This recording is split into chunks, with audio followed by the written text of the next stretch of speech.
Hi, everybody. I'm here to talk to you guys about visual content, which I'm sure many of you are familiar with. I heard from a couple of you, but could I just get a show of hands? How many people are coming from a B2C brand? Okay, and then maybe like an agency or a media company or something like that. Okay. All right, so kind of a good mix. Are you guys hearing that feedback? Or is it, yeah. Um, okay, cool. So let's see here. Okay, so what we'll cover. So a little bit about where I come from. I'm not going to do one of those slides that tells you what Monotype is. I'm just going to tell you what it is. So Monotype, if you're not familiar, we are uh, the a leader in brand expression. Many people know us because we own a lot of font, which I don't think many people realize font is owned by anybody, but we actually own Helvetica and Times New Roman and things that you use in Microsoft Word every day.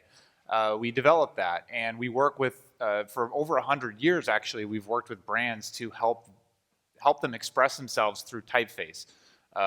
What we've evolved to do now is to actually take on a bigger chunk of that brand expression. So, a suite of our products called Olapic, which is more kind of what I'm going to talk to you about today, focuses more on the visual side of brand expression, and more importantly, or more specifically, rather, the modern visual content, because there are traditional content formats that I'm sure many of you use, and then of course there are more modern social-driven content formats, and that's what we do. So, in a nutshell, that's kind of where Monotype comes from. What we're going to cover today: the new customer journey.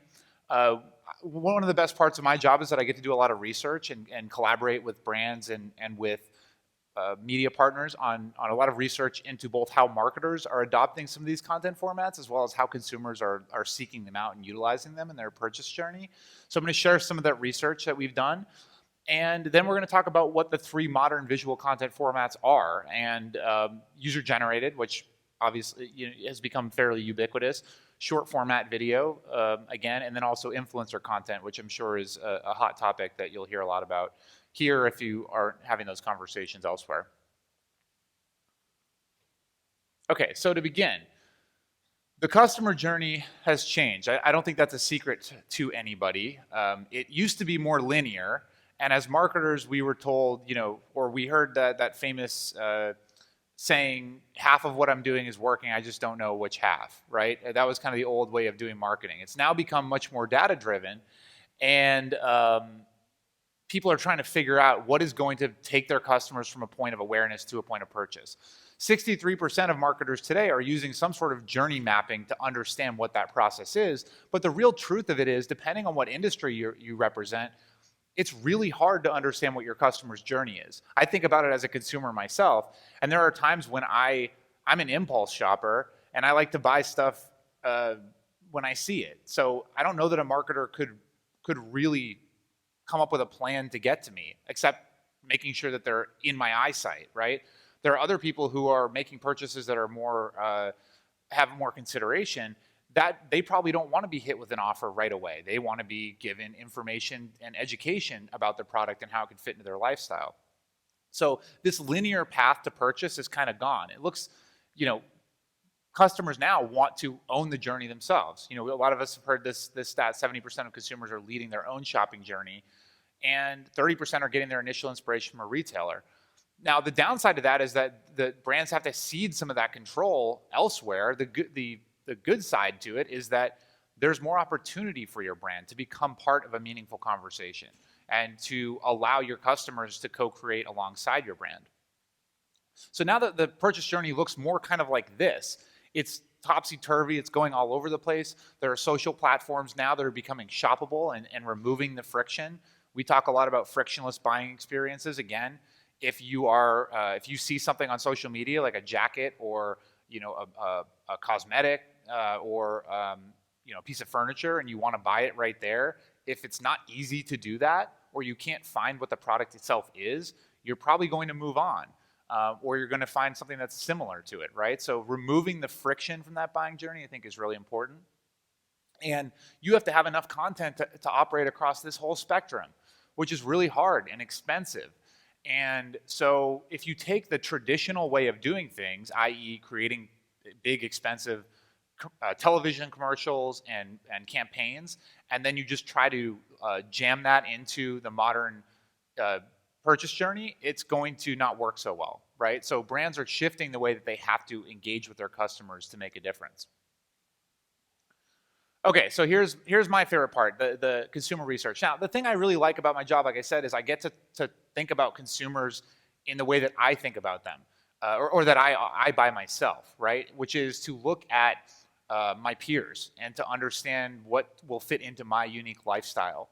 And so we've done a lot of research into the consumer's path to purchase and how they're using modern content to or to aid in that path. Now, the reality is consumers are demanding more from brands than ever before, right? I don't think this is any secret either. There is a dearth of trust in our society. If you look at any institution, from the media to the government to brands to financial institutions, people don't trust anything anymore, right? And that is kind of the sad truth, but it means there's an opportunity for brands that are able to become more authentic and be more transparent. We're seeing that in brands that are now taking a stand in social issues. Brands like Patagonia and Tom's that are willing to stand up and say, you know what, we don't care if this alienates some portion of our audience because we feel it's important for us to be authentic about the things we believe in. The same is true about brands that are removing photoshopped images from their advertising. We've seen that happen with many brands who are saying, we don't believe in a overly photoshopped, unrealistic representation of what a woman looks like. We want to use imagery that will respond or resonate with our audience and the real people who are buying from us. So in a way, this authenticity thing is an important disruptor in and of itself, and consumers are leading that charge. Be personal.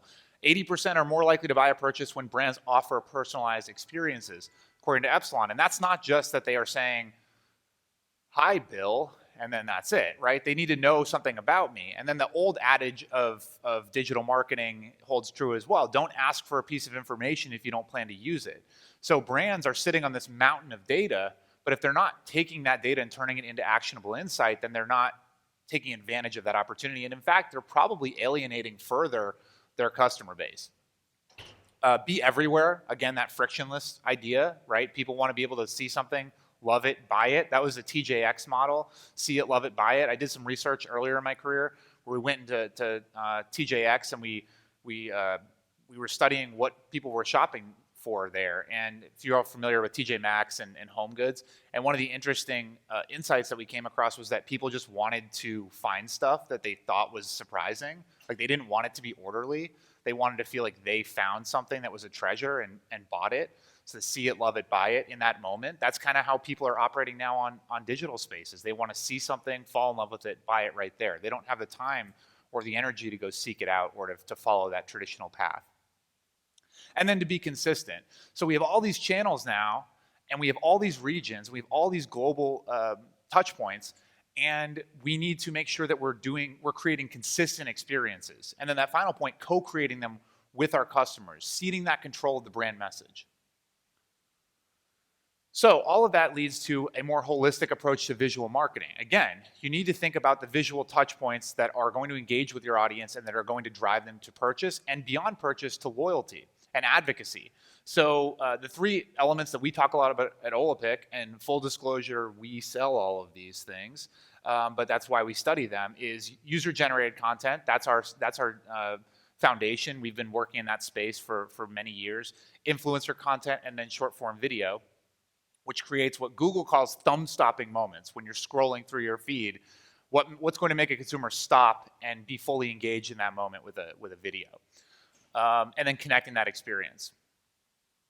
So first up, UGC, user-generated content. My favorite bit, because again, it gives insights. It's like a focus group at scale. And many of the customers that we work in, the brands that we serve, are using their own customers' content, and they're finding that there's value to it across the buying journey, not just as a way to lower cost, but it's also a way to create more authenticity.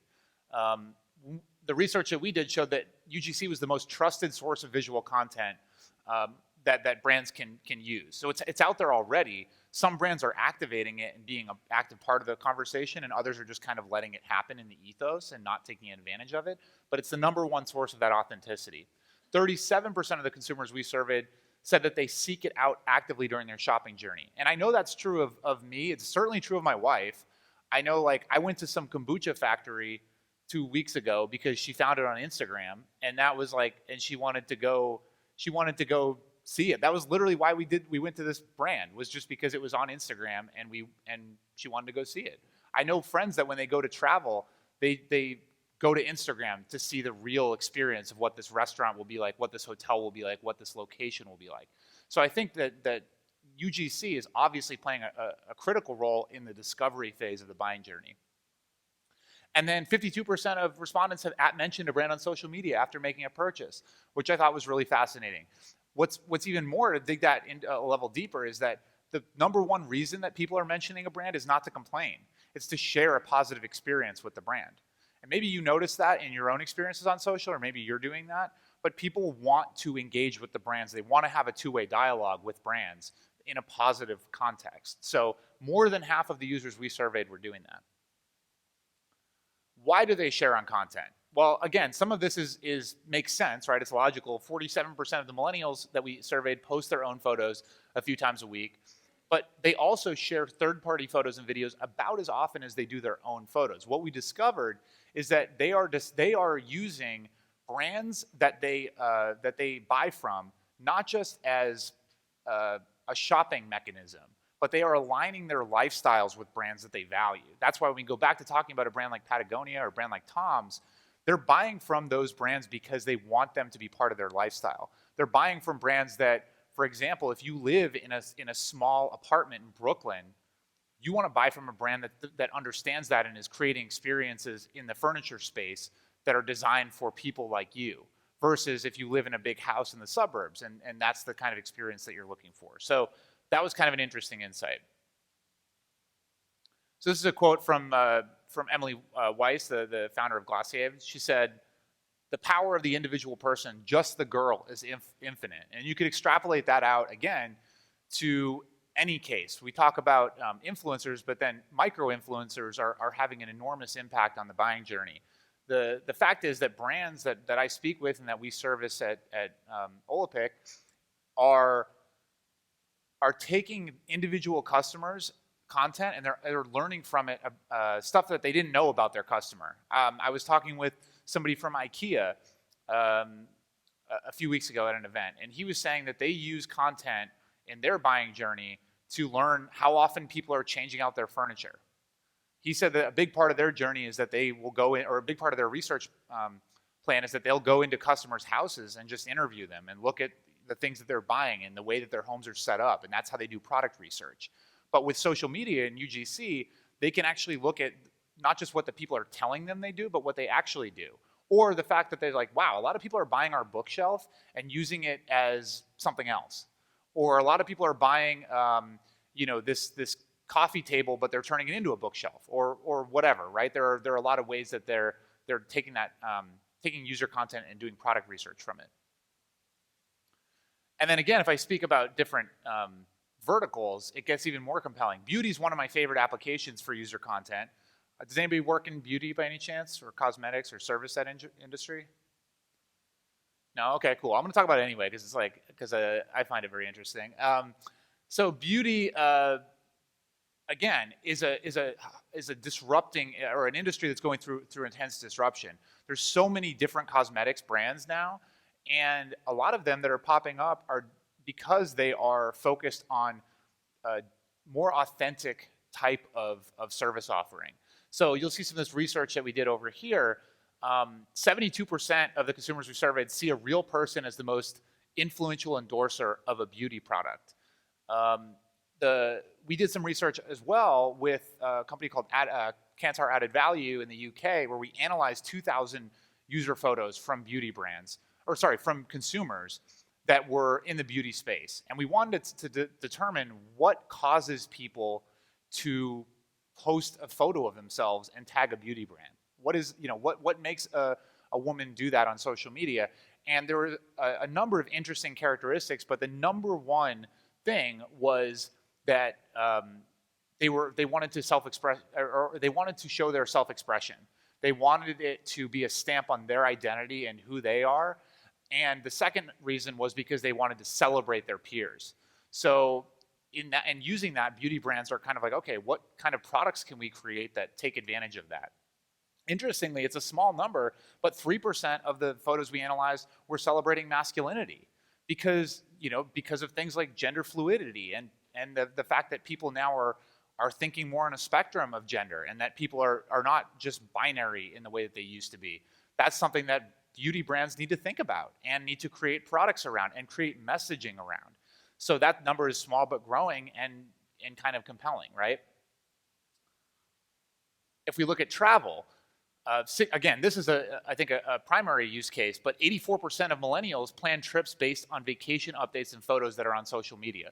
That bottom one is kind of what I was saying. 40% say the factor driving their vacation choices is how Instagrammable it is, which is kind of sickening and also says a lot about my generation, which, I don't know. There's a reason we're the therapy generation probably, but that is the case. 40% of millennials say that the factor driving vacation choices is Instagrammable, and 45% on research on social media. So again, we look at big hotel brands like the Lowe's, right? If you're the Lowe's and you have multiple locations, how often do you go to a travel website to book a trip and you go on their website and the first 90 photos are the bed? I'm like, okay, I get it. After the one picture of the bed, I want to see what the pool looks like. I want to see what the lobby looks like, what the bar looks like. With user content, what hotel brands and travel brands are doing is they're able to really personalize the messaging, and they're able to say, okay, if you're going on vacation with your family, can we take consumers' photos that have been here with their family and show what that's like? Show what it's like with kids at the pool, or the fact that we have an activity center. Versus if you're a business traveler and you want a quick breakfast in the morning, show how nice that is, and how we have this grab and go thing, and how we have a paper service or laundry service, whatever it is, right? You're taking that content at scale, and then, by the way, you're doing it for each location, because the Lowe's Santa Monica is very different than the Lowe's in other parts of town even, but also in other cities and other parts around the world.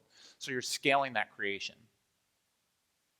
So again, it comes back to this. How are you creating content at each of these potential touch points, not really knowing when they're going to happen? You have to be consistent across each of these, and that's something that user content allows you to do. So again, activate across multiple channels as well. That bottom right corner there, that's a NYX Cosmetics in New York City. That's their flagship store. That's a client of ours that we worked with. They had a interactive experience to connect the in-store and offline buying journey as well, where you could go into their store, and depending on what your skin tone was and what your eye color is, you can look at a screen and you can pull up other people that look like you and what the cosmetic might look like on that person. So you can get a better sense as a consumer of what this might look like, as opposed to just looking at heavily Photoshop model imagery. We're seeing that a lot. In fact, we did research about the ways that brands can drive user content creation in store. And again, that was really fascinating, because some of the brands that we analyzed, it's about having a feature presence. A lot of people are talking about retail being dead. I don't see it as that. I just think you have to try damn hard to get people to go to your store now, and you have to give them a reason, because they don't need to go anymore. But if you give them a reason and you create an experience that's part of that buying journey, people will still go into a store. So that's kind of the interesting part about it as well. And then again, activating on product pages. So another thing that UGC allows you to do is, if you go onto a product page for a specific product, okay, I like these boots. I want to look like that guy looks way better than me. He's much more attractive, and also his outfit is good, right? I need somebody that looks like me, and I want to see what the boots might look like on that person. So if for UGC, if that was on that page, I could do that. Same thing over here. If you want to see this jacket, clearly that's kind of a photo shoot. Whether or not you have the same physical attributes as that model, you might want to see what it looks like for somebody in a nightclub versus at brunch versus at a dinner with friends, right? So there's imagery that can show how you would dress up or dress down this particular item, and that's what UGC allows you to do. And then again, this is just kind of a example of the more imagery that we've seen on site. This is what this graph is showing. When you put more user content images on a PDP, a product detail page, you're getting more interaction, not just on each image, but across the whole thing. You're giving people a reason to stay on the page, to do the research there. Because that's the thing as digital marketers that we struggle with, right? Is how do you keep people on your owned platform? If you're a travel brand, you have to be on Expedia or else you won't get seen. But you don't want people to buy on Expedia, right? Same thing with Amazon or any of the other big third-party retailers. You have to be present there, but you'd prefer to have the data on your own site. So you have to create an experience on your own site that gives people the confidence to make the purchase right there, right? So that's kind of what this is showing. And then if you take it a step further, the more interactions you have, the higher conversion rate that you get on the page itself. Because again, you're giving consumers confidence that this isn't just validated by your product messaging and your heavily photoshopped imagery, it's validated by my peers, and you're just you're a conduit for showing that content to me in the online experience. So 6 strategies to increase content volume. If you are servicing a brand as an agency, or if you're a brand yourself, a lot of times we get the question, how do you, my customers don't share content on social media of us, or it's bad. It's like, it's not good quality. So how do you get them to do it? Well, you need to bake in user content as part of the full journey. It needs to be part of your whole experience with your brand. You need to let them know that you want them to share with a post-purchase email, putting it on packaging. Use our hashtag and share photos of your product for a chance to be featured on site or to win a prize. Use a contest to encourage customers. And refine your curation process. If you're a big brand and you have hundreds of thousands of photos, but some of them are crazy or most of them are bad, and you don't have the time to cull through them all to find the ones that work, then you need to come up with a curation process that helps you identify the ones that work and the ones that look like them. And then showcase your top performing posts on social media and use micro-influencers to fill the gaps, which is something we'll talk about next. And then again, just a kind of a blind study, but this was a footwear brand that we looked at. We did a test of a page that only had one UGC image and one that had a full gallery of imagery, and you can see it was a 40% conversion improvement on that particular PDP by adding more user content. The combined power of UGC and influencers. Okay, so when you add influencer marketing, how many people here are using influencers today in some capacity in their efforts? A few? Okay. How many are interested in it or are planning on further involving it in their ecosystem? Okay, a few more. Okay, cool. So yeah, I mean, influencers are a super hot topic right now. I love the Fire Festival thing. Like, did you guys ever watch that Fire Festival Netflix thing? It was like influencers gone bad. We actually wrote a piece about that because to us, it underscored a real big problem, which is, I think influencers are suffering from what a lot of digital marketing suffers from. What's the next shiny thing, right? Like, okay, we need an influencer strategy. Why? Because everyone else is doing one. Okay, then we need to do this. That Fire Festival, to me, I don't think they'll probably want me talking about this, but I'm on a tangent now. So the Fire Festival thing to me, I think was super interesting because it showed at the same time the pitfalls of influencer marketing and also the immense power of it. They got all these people to buy this experience that did not exist because of just influence, right? It was like, because these other people who we want to emulate are going to do it, so we're going to pay thousands of dollars for this thing that ultimately did not exist. Fraud aside, I mean, that was a whole big other issue. But it was, to me, I think that the interesting part of it is, okay, how do we harness this for good and create influencer experiences that are aligned with our brand ethos and that don't deviate from it? So again, this is kind of the look of the journey, right? So I talked a lot about user-generated content. Well, that works a lot when you have a big brand presence on social. You have an active consumer base. But where it struggles is when you are introducing a new product to market, right? Or maybe it's a product that hasn't traditionally had consumer engagement on it. People aren't taking photos. Or maybe it's a product that isn't necessarily ripe for social media on its own. Maybe it's a service or something, I don't know, that for whatever reason hasn't generated a ton of content. Influencers can come in as a way to seed the market with that. And what we find is that a lot of times when you engage in an influencer strategy and you get influencers that are aligned to your brand, that are creating compelling content experiences, the user-generated content will follow from it, because then people want to be part of that conversation, and it kind of creates this exponential benefit. So again, we did some research. Why do people follow influencers on social media? The number one reason was because they trust the endorsements and authenticity. I think that that's, again, waning depending on the audience that you're looking at and depending on the vertical. But I think that the number one reason we found was that they trust the influencer's endorsement. 75% follow an influencer in the fashion vertical because that's where they're getting inspiration for new purchases. Again, they're looking to their peers, but they trust somebody who is a highly curated audience, who's seen as an influencer, to give them new brand ideas. 44% have purchased or considered a product after seeing it in an influencer's post, which is a very compelling statistic to me. That, again, you would see something that somebody would post and you would potentially buy it. I haven't done that myself, but I would. If Will Smith posted about it, then I would buy it because that's who I emulate, and he's my favorite guy. 53% of Gen Z and Millennials use Instagram, a higher rate than any other generation. So again, that's kind of an obvious statistic, but I think that it's where people are operating. And if you look at Instagram now, what they're doing in creating the shoppable experience and completely removing that friction, allowing people to see it and buy it right away, like we talked about, that's another way that you can activate influencers in a very powerful way that you could track the benefit of it right away. You could track the benefit and the ROI in a way that I don't think you could before. The impact, again, so we talked some of this stuff.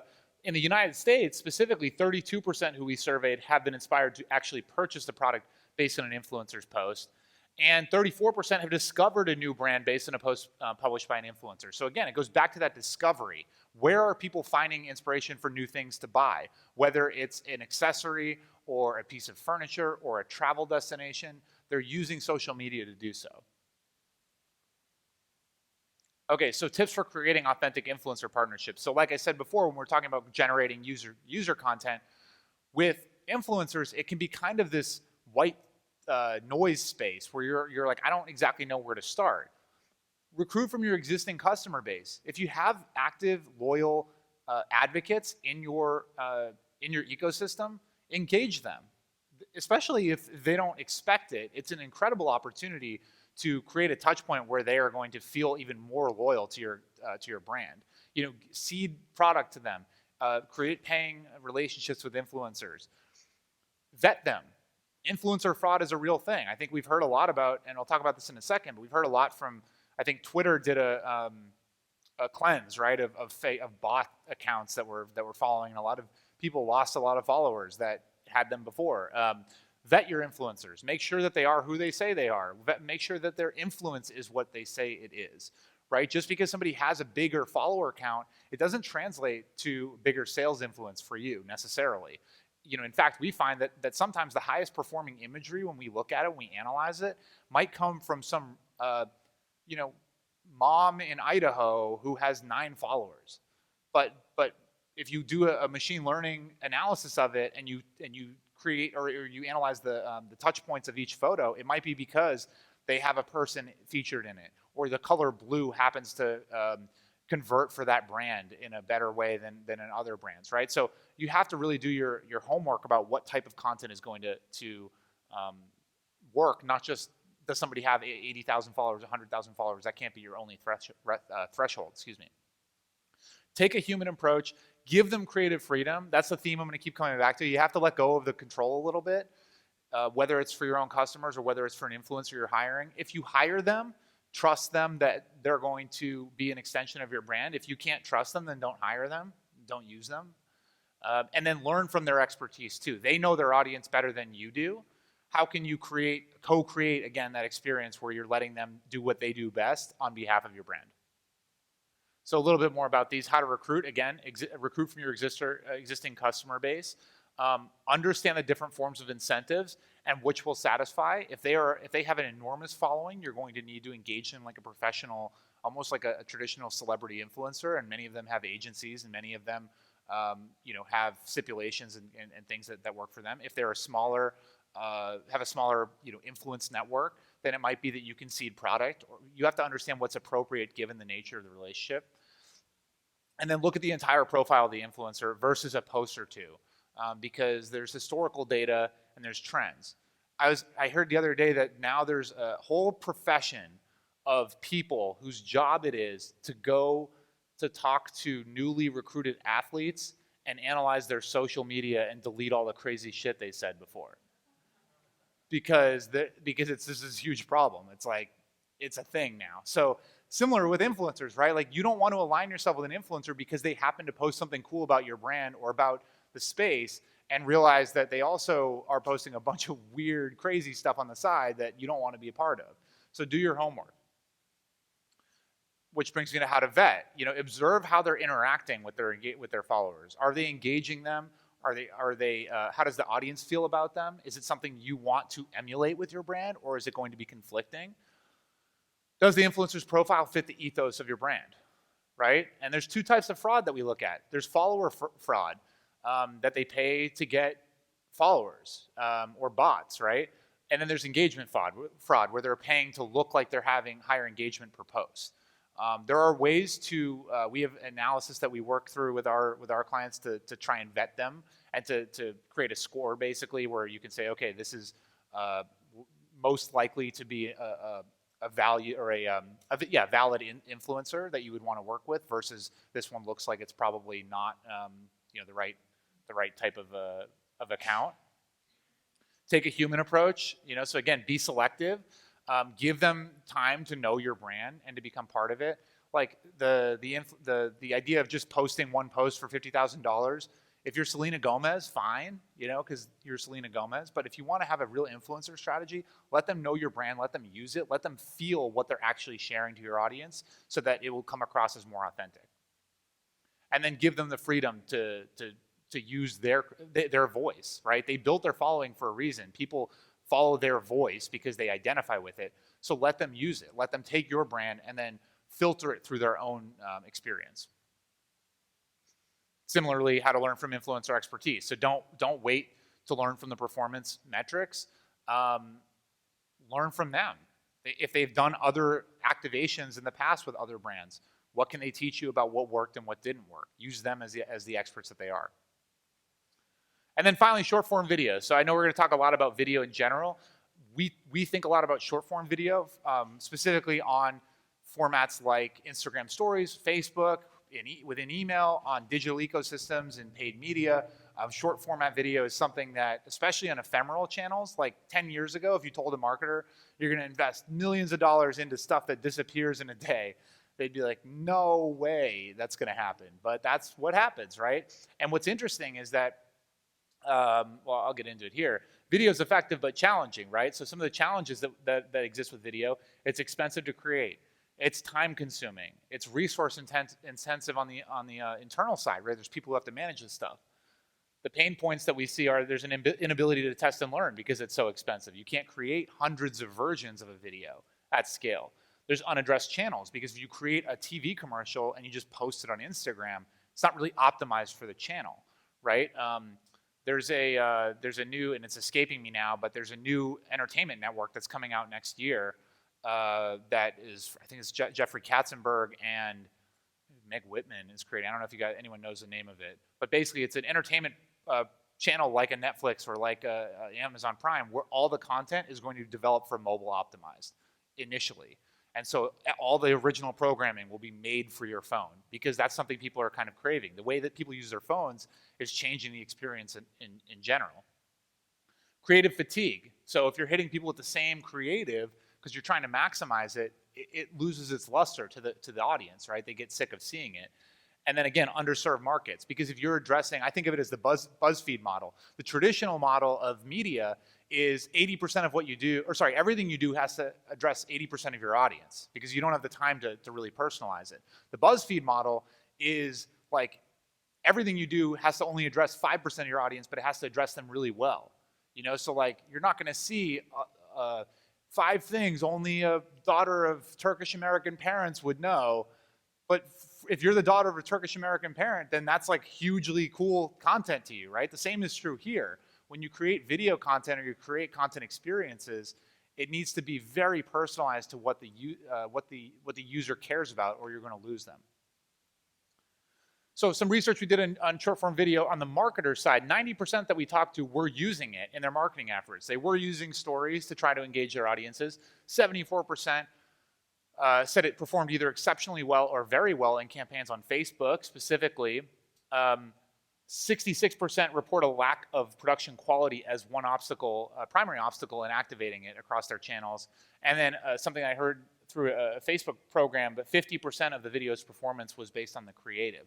So I think something that's happened in the digital ecosystem, I don't know if you guys feel this way, is that creative to me is becoming commoditized. In that people are kind of saying like, okay, we just need a bunch of these formats. We just need a bunch of this stuff without really putting in a lot of thought around what is the impact of the creative? What is what kind of emotion will it spark in the customer? Like that sort of mind of the marketer has almost like the pendulum swung too far, I think, where now we need to start to put more of an emphasis on that again.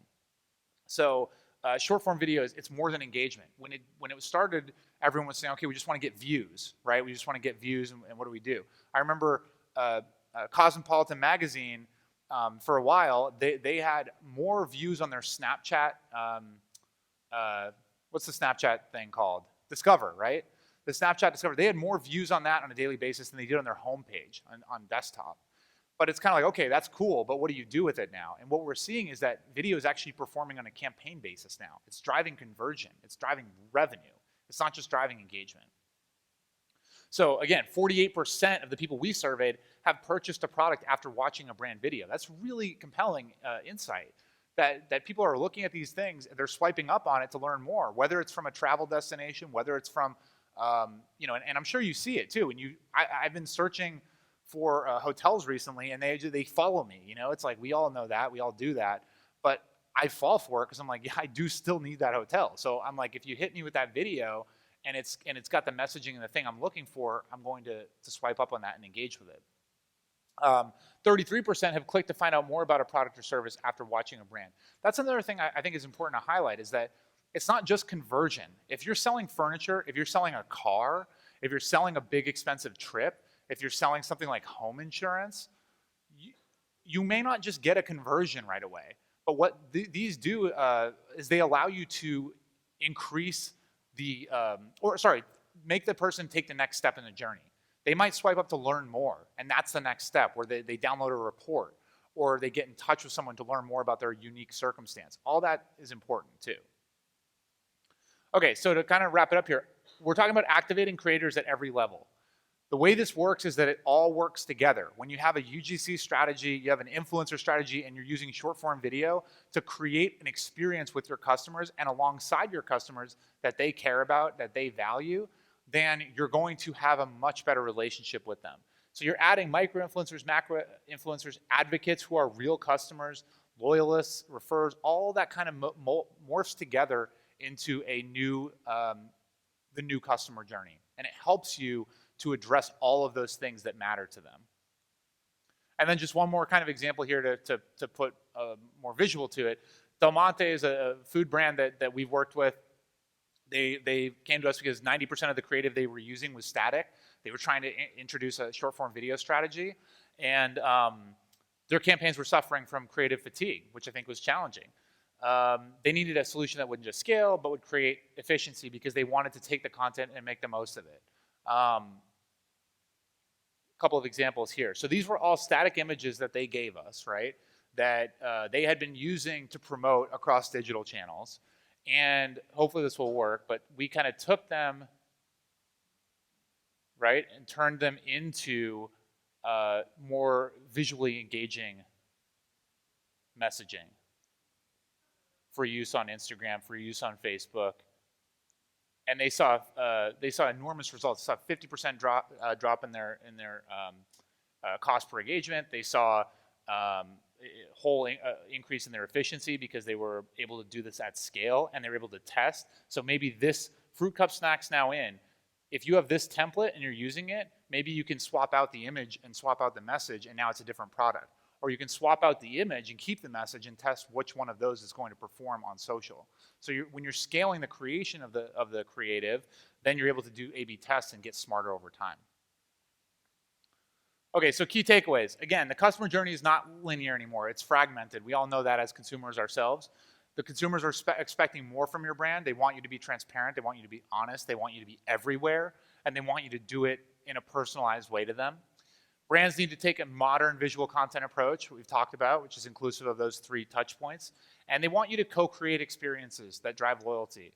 Again, the opportunity ahead of marketers is wonderful because it's more challenging than ever before. There's regional or there's global competition. There's direct-to-consumer competition. There's competition for eyeballs and attention. But for the brands that get it right and actually think of their customers as human beings and create experiences alongside them, they're going to exceed in an incredible way that I think is really exciting about the future. So with that, I think we have a few minutes left for Q&A. If there's any questions. 5 minutes to go. Okay, thank you, sir. When I met that guy earlier, he said to me something very nice. He said, your ears are not lacking in size. Which I thought was a very nice way to put it. That's how I was talking about getting this thing on, the Tony Robbins thing. It worked out. Okay, any questions? No? Okay. Well, thank you guys for letting me be the first speaker. Enjoy the rest of the conference. I appreciate it.